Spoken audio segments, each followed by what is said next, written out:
Hello, and welcome back. I'm Dave. The channel is Harleys, Diners, and Rides. So in June of 2018, my wife Lorelei was to attend a conference in St. John's, Newfoundland.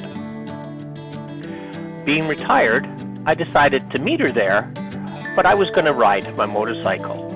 So roughly, the trip from where we live in Keswick to St. John's, Newfoundland is about 40 hours at about 3,200 kilometers.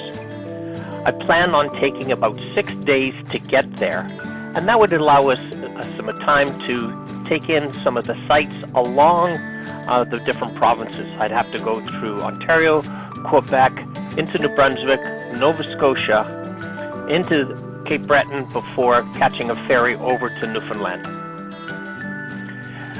So before I went, I contacted my good friend Carl to see if he had any time, and he was interested in the Cabot Trail, as was I, and so with the two of us, we headed off. So we did spend an extra time driving a little bit further along the St. Lawrence, up towards the Gaspé, before cutting down into New Brunswick and, as I said, up into Cape Breton. Now, June, although warm in Ontario and Quebec, June, the average temperatures in Cape Breton is roughly about 51 degrees Fahrenheit or 10 degrees Celsius. We took off from our hotel in Sydney, Cape Breton, from the Holiday Inn, and we decided to tackle the Cabot Trail going clockwise.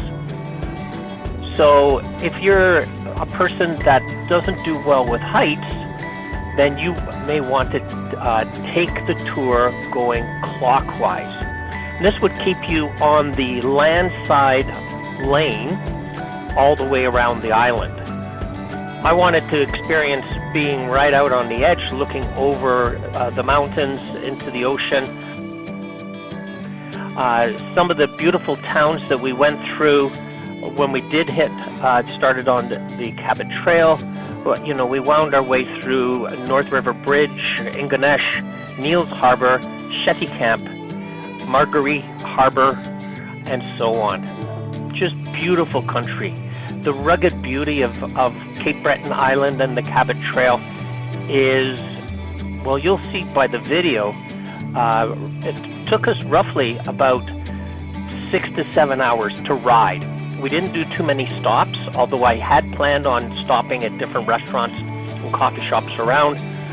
We were a little bit pressed for time, so we only did a couple of stops and we rode pretty hard.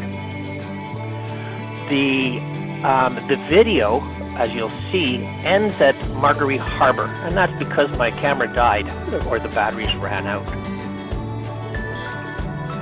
Even though it took us between 6 and 7 hours to complete the whole Cabot Trail, you'll see that this is a 15-minute video. I tried to capture what I thought was the best scenery, the best roads that you would enjoy. But I tell you, the whole trail is something that you have to see and spend some time enjoying. We plan on going back. Lorelei is eager and excited to have the ride herself, and so in coming years we'll be planning our trip back down to Cape Breton. So for Carl and I, once we got to the end of the Cabot Trail, we had dinner at a restaurant called the Red Barn, which is right at the intersection of the two highways, the Cabot Trail, and I believe it is Highway 105. That brings you back down into Port Hastings and onto, back onto the mainland, and he was heading back home. For me, I turned a different direction, and I was heading up to the ferry to catch an overnight ferry from North Sydney, Cape Breton, over to Port aux Basques, Newfoundland. All right, and then from there, I still had another 2 days worth of riding to get to St. John's and join lovely Lorelei at her conference. I hope you really enjoyed the video. It's well worth your time to watch the whole 15 minutes. you're going to be amazed at the scenery of the Cabot Trail. And if you're up for a planned vacation, I highly recommend taking in Cape Breton Island and the Cabot Trail. If you like the video, please consider giving us a like. If there's something you saw in the video that you want to comment on, leave me a comment below and I'll get back to you. And please consider subscribing to our channel, as we are trying to build a community here of traveling around the country by motorcycle and our RVs, and the wonderful places to see both here in Canada and the United States. Have a great day. Ride safe. Be safe. Talk to you soon.